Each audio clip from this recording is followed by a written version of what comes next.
রহমতুল্লাহি ওয়া বারাকাতুহু। সুধী দর্শক, আপনারা আমার নাজমুল ইসলাম চ্যানেল থেকে সবাই শুভেচ্ছা নেবেন। আজ আমি যে বিষয়ে বলবো সেটা হচ্ছে আমেরিকা, ইসরায়েল এবং আহ, ইরানের যুদ্ধ। এই ত্রিমুখী যুদ্ধের মধ্যে ইরান একাই এবং আমেরিকা আর ইসরায়েল এক, এবং আশেপাশে যে মুসলিম দেশগুলো আছে, বিশেষ করে কাতার, জর্দান, ইরান, সৌদি আরব এবং আরব আমিরাত, এসব দেশে আমেরিকার ঘাঁটি আছে।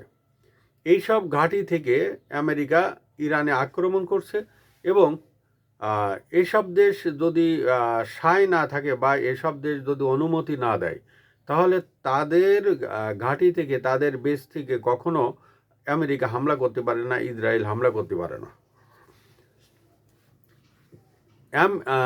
ইরান ইতিমধ্যে দেখা যাচ্ছে যে কাতার, জর্দান এবং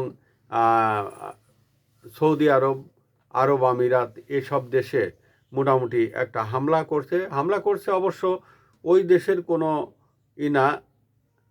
ওই দেশের কোনো স্থাপনা না, এটা হামলা করছে আমেরিকান ঘাঁটিতে।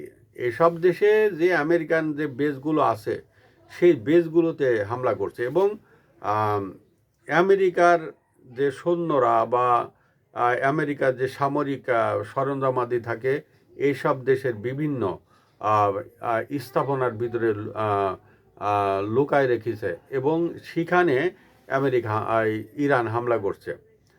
আর ইরান হামলা করতে গিয়ে সেখানে দেখা যাচ্ছে যে ওই দেশের বেসামরিক কিছু স্থাপনাতেও আঘাত আনছে। যেমন এই দুবাই বুর্জ আল খলিফা একটা বিখ্যাত একটা বিল্ডিং আছে, সারা ওয়ার্ল্ডের ভিতর সব থেকে উঁচু বিল্ডিং। এটা সম্ভবত 160 তলা হতে পারে। তো সেখানে নাকি আঘাত আনিছে। কত দূর কি ক্ষয়ক্ষতি হয়েছে সেটা এখনো অবশ্য জানা যায়নি।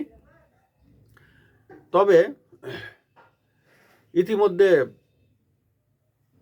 তারা বিষয়টি নিশ্চিত করেছে, এবং কাতার, জর্দান, সৌদি আরব, আরব আমিরাত এসব দেশ অবশ্য ইরানকে বলেছে যে আমাদেরকে জড়াবেন না, এবং আমাদেরকে না জড়ানোই ভালো। এবং তারা মৃদু একটা হুমকিও পর্যন্ত ইরানকে দিছে। ইরান এগুলো কোনো তোয়াক্কা করছে না। এরা অবশ্য সব দেশে যেখানে আমেরিকার স্বার্থ আছে সেখানেই আঘাত আনছে, এবং অনেক সময় দেখা যাচ্ছে যে ছিটে ফুটা তেল খনিতেও তারা আঘাত করছে। সম্প্রতি গার্ডিয়ান পত্রিকায় একটা খবর বের হয়েছে। গার্ডিয়ান পত্রিকার খবরে বলা হয়েছে যে এখানকার যে এভিয়েশন আছে, মানে এই সব দেশগুলোতে, এই কাতার, জর্দান, সৌদি আরব, আরব আমিরাত, দুবাই, এখানে যে এয়ার এভিয়েশন কর্মকর্তারা আছে তাদের বরাত দিয়ে বলেছে যে যে বিমানগুলো মোটামুটি এই সব দেশে প্রত্যেকটা বিমান তারা উঠানামা বন্ধ করে দিয়েছে, এবং বিমান চলাচল, বেসামরিক বিমান চলাচল সম্পূর্ণ বন্ধ। যেমন আমাদের বাংলাদেশেরই ৭৪টা ফ্লাইট যায় এই মধ্যপ্রাচ্যের দেশগুলোতে, কিন্তু আমাদের বাংলাদেশেরই এই ৭৪টা ফ্লাইট প্রতিদিন ৭৪টা ফ্লাইট যায়, অর্থাৎ ২৪ ঘন্টায়, সবই বন্ধ। এখন এই গার্ডিয়ান পত্রিকার বরাত দিয়ে ওই সব দেশের এভিয়েশন কর্তৃপক্ষ জানাইছে আগামী ২৪ থেকে ৪৮ ঘন্টার ভিতরে একটা কিছু জানা যাবে যে কখন বিমানগুলো ছাড়বে। কিন্তু এই সব দেশের এভিয়েশনের উপরে সম্পূর্ণ একটা বিষয় নির্ভর করে না। এই এভিয়েশন কর্মকর্তারা বলেছে যে আমেরিকা এবং ইসরায়েলের সাথে আলাপ আলোচনা করে তারা বিমানটা চলাচলের ব্যবস্থা করবে।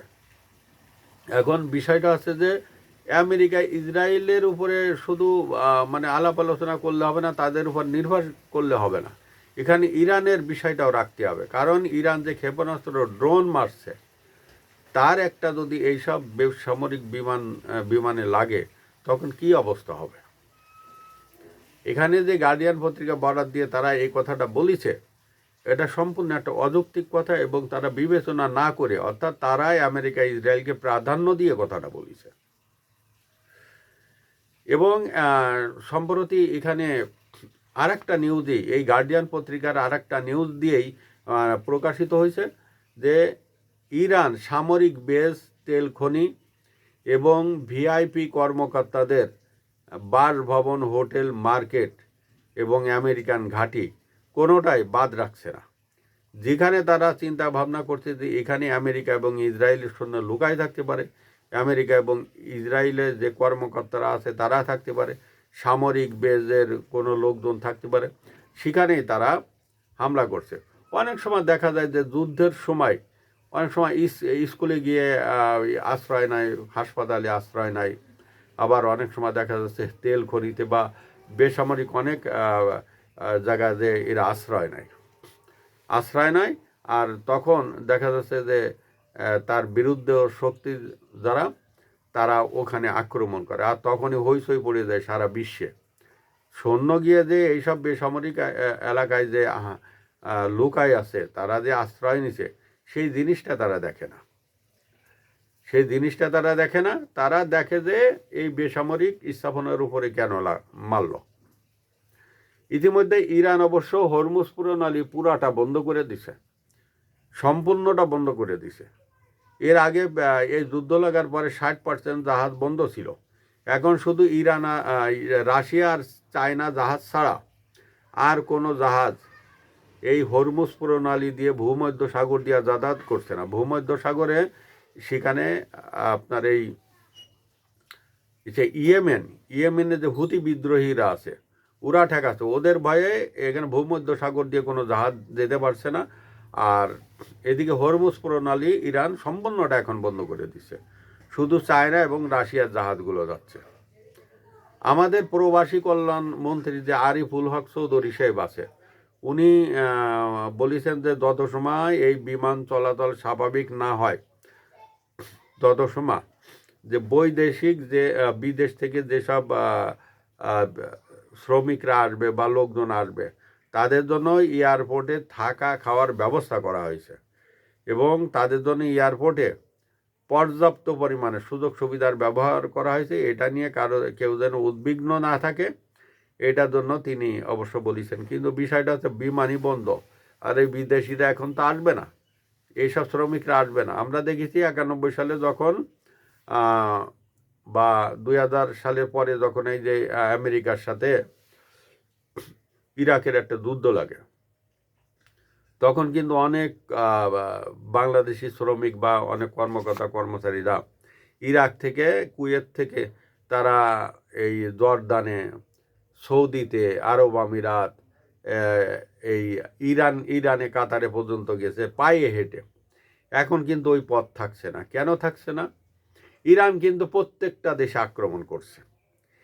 এই মধ্যপ্রাচ্যের যে মুসলিম কান্ট্রিগুলো আছে, লেবানন, ফিলিস্তিন ছাড়া সব দেশের, ইরান কিন্তু সিরিয়ায়ও আক্রমণ করছে। সিরিয়ায় যেসব আমেরিকা এবং ইসরায়েলের যে স্থাপনাগুলো আছে, ঘাঁটিগুলো আছে, সেখানে কিন্তু হামলা করছে।